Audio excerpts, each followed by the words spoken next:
DUI charge is serious, with serious consequences. Even on a first DUI in Alabama, you can be sentenced to up to 1 year in jail.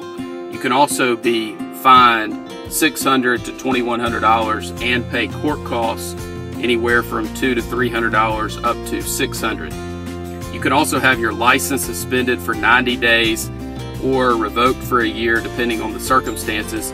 And you can also be required to install an ignition interlock device on your vehicle if you meet certain criteria. And you could be required to attend the court referral program as well. We understand how you feel. We've represented 1,000+ people on DUIs and have handled thousands of cases throughout the state of Alabama. We know that you're scared. We know that you're anxious. We know that it is very, very difficult to decide which attorney to hire to represent you. The one thing that you need to know is that you definitely need an attorney to help you through the web of pitfalls that are out there, because DUI defense is very complicated if it's done correctly. It's just hard to know for you as a layperson exactly who to hire, or if what someone on the phone with you or who is conversing with you is giving you the correct information. There's some criteria that I suggest that you go through, and this, I believe, will help you in determining whether you're hiring somebody who is a DUI attorney rather than simply some attorney out there who will take your DUI if you hire them and pay them the nominal fee that they are going to charge. The first thing that I think that you should ask is whether the attorney is a member of the National College for DUI Defense. This is a very solid organization that has been around for many years and is focused on the education, training, and is information based for attorneys to learn about and practice and network and connect with other attorneys who primarily handle drunk driving cases. It's very important, if you are seeking out the best representation and if you are seeking out the best result on your DUI, that the attorney that you hire is a member of the National College for DUI Defense.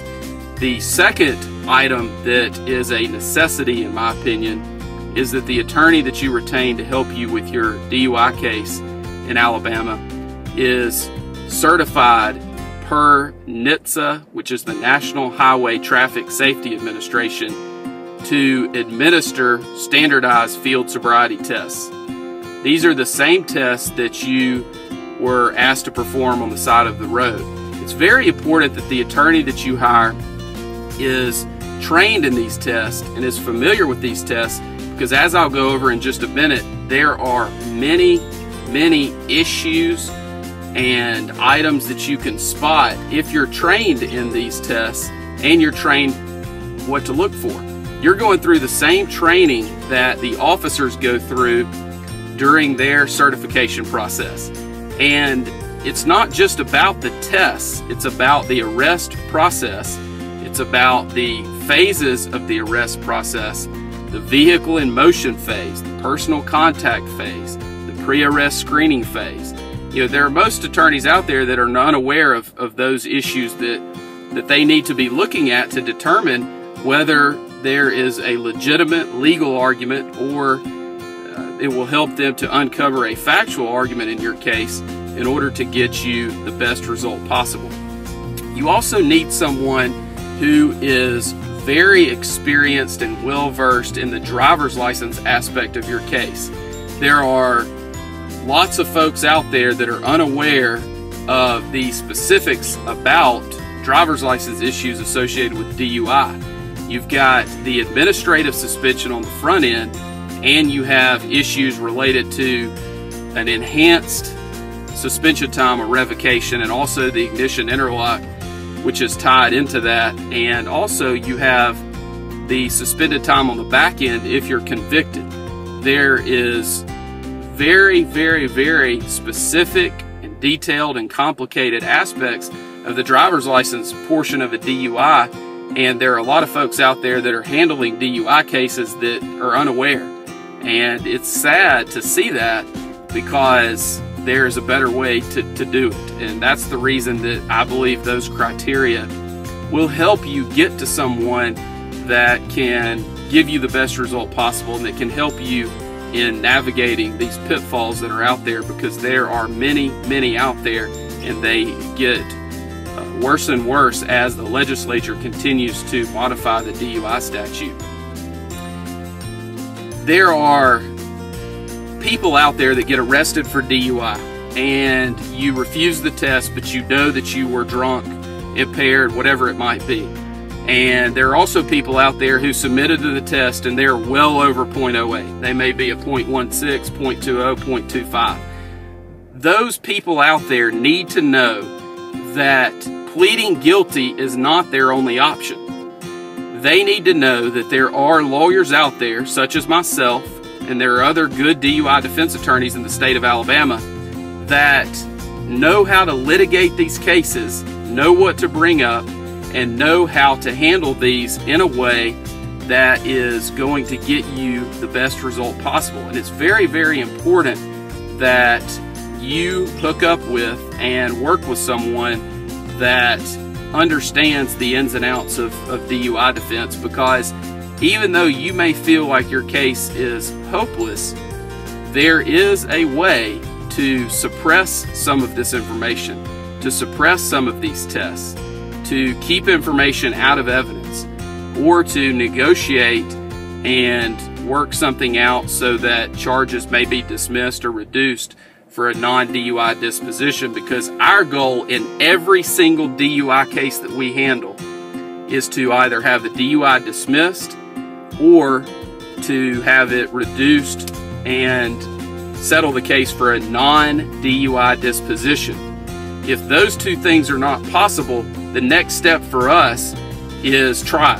And if the client decides that the client would like to proceed to trial, then we encourage that, because if a client simply pleads guilty, the client is going to suffer the ramifications and the repercussions associated with a DUI conviction. So we always encourage our clients to proceed to trial on their cases, because we know what the result is going to be if they simply plead guilty, and we would like to avoid that if we can. And it's the client's decision ultimately, but we always encourage clients, and we encourage them to look at all aspects of the information that we present when they're trying to make the decision about trying their case or accepting an offer that is on the table.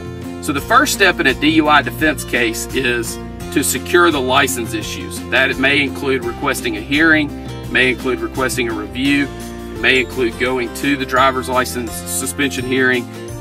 It may include filing a lawsuit against the Alabama Department of Public Safety. But no matter what stage you're in, whenever you choose to retain us, we evaluate it and go through a very sophisticated process and procedure that we have put together to handle these cases in order to give our clients the best chance of success on their cases. The next thing is for us to gather information from you and about you. We have a very extensive questionnaire that we will either go over with you or send to you, or you can pick it up from us, and that gives us lots of information about you and helps us to humanize you with the prosecutor and the other parties that we will be dealing with on your case. We'll also give you a plan of action. A lot of people get worried because they feel like they're not doing anything to help their case, and we'll give you a plan of action and things that you can focus on, and we'll counsel you not to worry about your case or worry about the outcome, but let's focus on the process. Let's focus on what you can do today to help you as a person, but also to help you with your case. And that's one of the things that we feel like separates us from other folks that are out there, because we will give you a plan of action and go over with you the things that we feel like you should do to help us help you. And it gives folks a lot of comfort in doing those things, and those things always help and they never hurt, and we feel like it's important for you to take the action steps that that we give you. The next step that we go through is we'll file documents with the court, and we get to choose what documents those are. We'll file a notice of appearance, usually a motion to continue, and we may also file other documents at that time as well. Depending on where we are, we will then decide at what point in time we need to file discovery motions, and we look at those based on a court-by-court basis and also a case-by-case basis, depending on what the issues are and depending on whether that may help our case at that point or might hurt the case. And of course, we don't want to do anything that could be detrimental to your case at that time. At that point, we begin prepping for the initial appearance, and that includes putting everything in an order that is accessible and collecting documents and other items that you have completed. And then we begin, of course, moving towards that first court date, whenever that might be, whether it's on the initial court date or usually the case would be continued at some point. After that, we begin the evaluation process of your case. We look at every single aspect of DUI defense in order to give you the best result possible. We look at any defense that might be available that is out there. If there was an accident, most people think that an accident case, they think this: I had an accident, I was impaired, I'm guilty, I need to plead guilty. And that could not be further from the truth. Accident cases are very, very tough for the prosecution, and there are a lot of folks out there handling DUI cases that are unaware of that. They just don't know the ins and outs of the accident issues in a DUI case. The other issues that we look at are actual physical control. Were you in actual physical control of the vehicle? Were you sitting in a parking lot? Where were the keys? Was the vehicle operable? Those are things that we need to look at in every single one of our cases that involve those issues. We also look at the private property DUI issues. We also look at anonymous tip issues. There's been some recent cases that have come out that are not good for the defense on those type issues. However, there are still arguments that can be made, and there's still a burden that we feel like the prosecution must meet anytime there's an anonymous tip issue on a DUI case. We also look at issues about whether you were asleep at the wheel, whether there were passengers, whether there are other issues associated with actual physical control, whether you're on private property, what are the issues associated with how the officer got to you where you are. We have a lot of cases where people pull over and they're asleep in a mall parking lot at night, and we want to know all of the facts associated with those aspects so that we can make sure that the arrest process was done properly by the officer. We also look very carefully at whether there was a blood test performed. There are many folks out there who assume that a hospital blood test is reliable and is one that should be looked at closely as one that is foolproof as far as introduction into evidence and that it comes in every time. And the answer to that is absolutely not. The hospital blood testing process for blood alcohol content is definitely not something that is or should be relied upon, because the testing is not valid, it's not scientifically reliable, and should not be admitted into evidence in our opinion. We also look at the process that a state trooper may have had blood drawn at the hospital provided to him, and he uses the blood kit and sends it to Alabama Department of Forensic Sciences in order to have the blood tested there. Those tests are much more accurate, we feel like, but there are still many processes and procedures such as chain of evidence and other items that must be followed very closely in order for that to come into evidence and be reliable. We also look at any issues that are associated with your case related to the Draeger breath test and any issues that come up there, whether it's the 20-minute deprivation period, whether you may have had mouth alcohol, whether you burped or belched during the 20 minutes prior to the test. There are implied consent issues where you provided proper implied consent warnings associated with the suspension of your license if you choose to refuse the test. And all those are issues collectively that we look at when determining whether a breath test that you submitted to and that ultimately provided a result that was printed on a certificate of breath alcohol analysis, and whether that should come into evidence under the rules of evidence or under the statutory guidelines that must be strictly complied with under Alabama case law in order to just come into evidence without them having to go through the normal process for scientific evidence to get that into the evidence of the case, whether in front of a judge or in front of a jury. We also look at whether the stop of your vehicle or the initial encounter with you was done in a way that is legal and that is constitutional. It's very important to look at that, because if there was no reasonable suspicion of violation of the law, then the officer should not have pulled you over.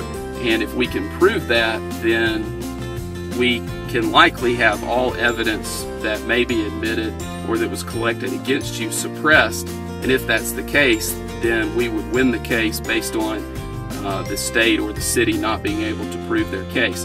We also look at all of the medical defenses available, whether you have GERD, whether you have dentures and there was alcohol that was collected within the dentures, whether you had recent dental work done. There are a lot of medical issues, whether you have diabetes. There are many medical issues that come up, and we always go through that and make sure that those defenses don't apply.